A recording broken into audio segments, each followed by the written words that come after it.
We've seen companies like Honda dip their toes into the electric bike space with products like the very cool Moto Compacto, certainly a cool take on a last mile PEV, and they have an even broader selection in international markets like the Zoomer E, which is one of my personal favorites. But one company I never expected to see selling e-bikes is EgoPower. They are an electrical power tool company, not too dissimilar from Ryobi and DeWalt, but in comparison to those companies, EgoPower focuses more on, I guess, yard machines, things like electric trimmers, lawnmowers, but they do have other offerings. One of my favorites is this power station. The thing that makes this, and I guess really all their products, unique is the modularity of the batteries all these products are based on. So the company essentially makes these battery packs and they build many different products around the batteries. And this has a ton of benefits. So the battery, when it comes to electric items, is by far the most expensive component. And this company, along with many other similar companies, allow you to buy all these various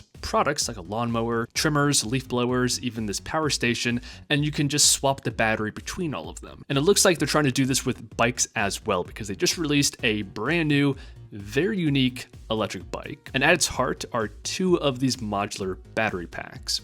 Now, EgoPower, all of their batteries are 56 volts. So this right here is a 56 volt e-bike. And with electric devices, the higher the voltage, the higher the motor RPM. So 56 is a pretty good number. In the e-bike world, we usually see 52 volts. So that should help put into perspective the kind of performance we can expect here. In terms of capacity, these batteries aren't huge. They're 7.5 amp hours, and that's why we have two of them. So combined 15 amp hours, 56 volts, and they're claiming a range of 20 miles, which does sound about right with a maximum speed of 28 miles per hour, giving you that Class 3 speed limit. And very importantly, the bike itself, aside from the unique battery and power situation, does look to be a pretty competent vehicle. So to me, this looks like a miniature version of a dual sport bike, which just so happens to be my favorite kind of bike. We have front rear suspension, a bench style seat. They're using hydraulic brakes, but I noticed that these appear to be motorcycle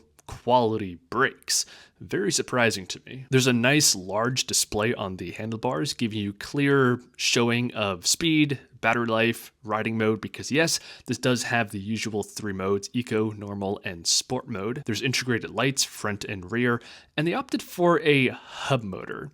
I like this choice because it eliminates the drivetrain, reducing maintenance. And they mention on the website that this bike is very quiet in operation. It's a stealth bike, and combining the focus on low noise with the physical appearance of this hub motor, my guess here is that this is a direct drive hub motor, which is a lot more rare than the smaller geared hubs we usually see on more affordable bikes. Direct drive hubs are usually exclusively seen on more high-end, performance-oriented bikes. Now, we did see that the maximum speed here is only 28 miles per hour, but if I had to guess, that's a digital speed limit. So all in all, I think EgoPower made a really well-rounded electric bike here. The design, motor, suspension, it all comes together very nicely. And then of course we have the modular batteries, which I think are the real selling point here. I really like the idea of having one battery that can slide into many different devices, from a lawnmower to a bike to a portable power station. Again, batteries right now are super expensive, and they are what cause many electric devices to cost as much as they do. For example, my current bike, the batteries on it cost around $3,000. And when I'm not using the bike, the batteries are just sitting there doing nothing. I would love to be able to take the batteries off my bike when I'm home and take it inside and turn it into a power station. So I currently have this one at my desk,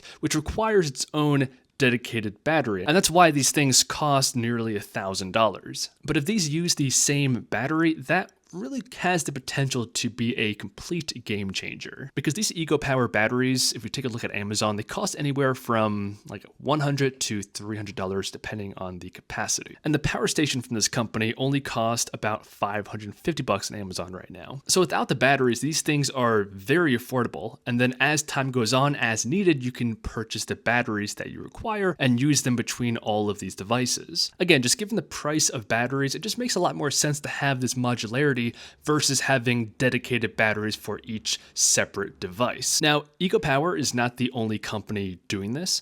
Unfortunately, the larger Ryobi, DeWalt, They don't have e-bikes quite yet, but I did see that Greenworks, which is a more direct competitor to EcoPower, has a bike of their own that is quite unique as well. So this one is certainly not what I would call a dual sport bike. Instead, they decided to go down a different, I guess, more pure mini bike road. It almost kind of looks like a hybrid between like a scooter and a mini bike. There's full suspension. Again, they went with a hub motor here, but Greenwork batteries are 60 volts versus the 56 on EcoPower with a capacity of 8 amp hours. Just like with the other bike, this features a dual battery setup.